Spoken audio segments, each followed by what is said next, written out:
अस्सलाम वालेकुम, कैसे हैं आप सब। गर्मियों का मौसम हो और स्वीट डिश बनानी पड़े, एक बहुत मुश्किल काम लगता है। तो आज इसी मुश्किल को आसान करने के लिए हम लेकर आए हैं मज़ेदार सी कॉकटेल डिलाइट, जो कि मिनटों में बन जाती है और बहुत ही टेस्टी होती है। तो वीडियो को एंड तक ज़रूर देखिए और हमें लाइक एंड सब्सक्राइब करना मत भूलिए। आप देख रहे हैं कुक यम्स।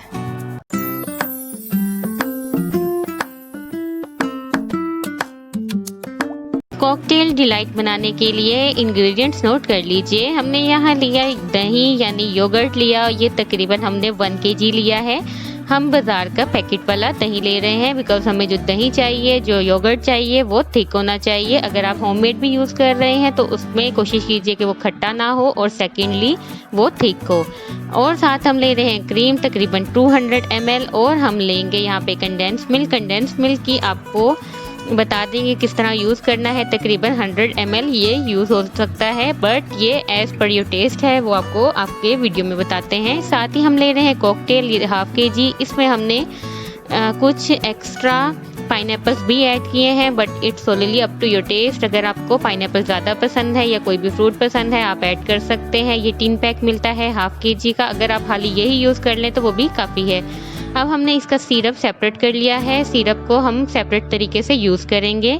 साथ ही हमने यहाँ पे लिया जेलीज़, हमने जेलीज़ ली पैकेट की, उनको बना लिया डिफरेंट कलर्स में। आपको जो कलर पसंद है आप बना लीजिए, इससे ये बहुत कलरफुल सा लगता है। चलिए बनाते हैं। हमने एक बॉल लेना है, उसमें हम सबसे पहले योगर्ट ऐड करेंगे। कोशिश कीजिए कि बॉल बड़ा हो या आपने जो जिसमें सर्व करना है वही ले लीजिए, क्योंकि बनने के बाद ये काफ़ी ज़्यादा इसकी क्वांटिटी हो जाती है और अगर बॉल छोटा होगा तो आपके लिए मुश्किल हो जाएगा इसको हैंडल करना। और अब हम इसमें क्रीम ऐड कर रहे हैं। हम बाज़ार की पैकेट की क्रीम ऐड कर रहे हैं, बट अगर आप चाहें तो आप होममेड भी यूज़ कर सकते हैं यानी मलाई, लेकिन उसको पहले थिक करना होगा। मलाई को थिक कैसे किया जाता है हमने मैंगो डिलाइट में किया था, आप उसकी रेसिपी आपको डिस्क्रिप्शन में मिल जाएगी। और ये देखिए हमने तकरीबन 200 ml का जो पैकेट है वो उसमें पूरा ऐड कर दिया है। इससे इसका टेस्ट बहुत अच्छा आता है, ये बहुत मज़ेदार सी एक डिलाइट बनती है। और अब हम इसको हैंड बीटर के ज़रिए बीट करेंगे। हम इसको इतना बीट करेंगे कि ये काफ़ी फ्लफ़ी हो जाए और साइज़ में डबल हो जाए। ये बहुत इंपॉर्टेंट स्टेप है, आपने इसको ज़रूर करना है। अगर आपके पास इलेक्ट्रिक बीटर नहीं है तो आप इसकी जगह हैंड बीटर भी यूज़ कर सकते हैं, बट उसमें थोड़ा टाइम ज़्यादा लग जाता है। और ये देखिए साइज़ में काफ़ी ज़्यादा हो गया है अब ये।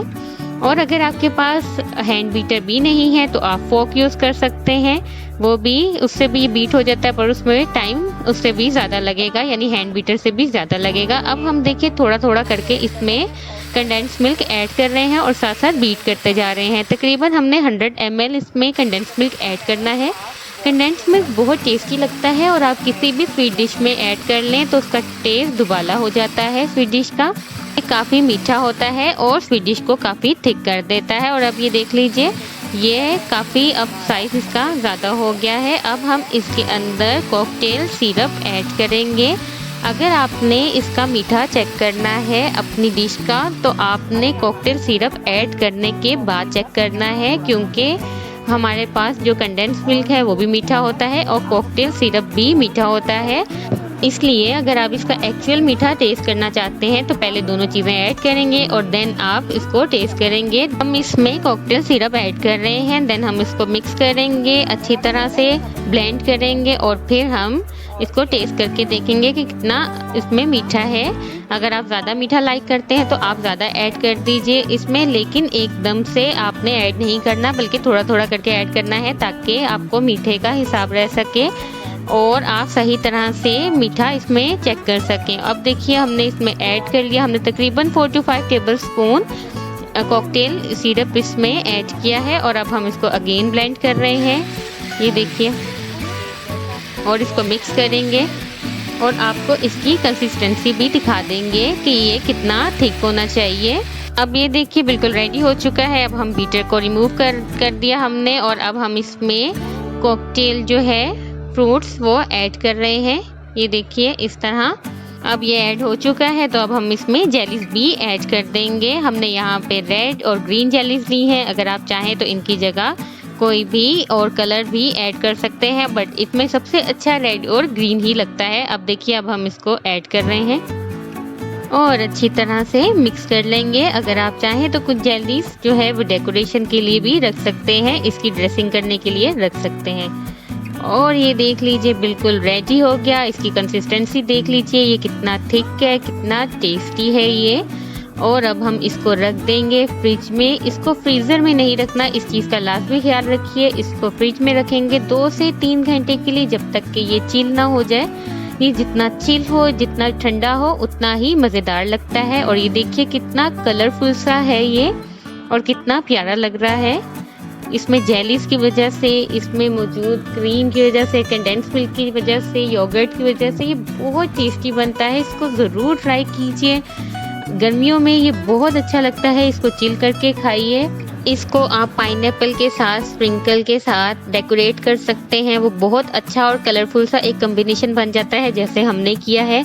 आप इसमें चेरीज या जेलीज या कुछ भी आप ऐड कर सकते हैं। अगर आप चाहें तो इसमें आप चॉकलेट चिप्स भी ऐड कर सकते हैं, वो भी एक न्यू कलर इसमें अच्छा लगता है। और ये देखिए बिल्कुल रेडी है।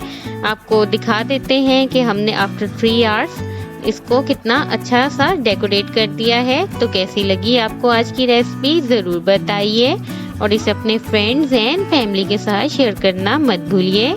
अपना बहुत ख्याल रखिए और देखते रहिए कुकी यम्स। अल्लाह हाफिज़।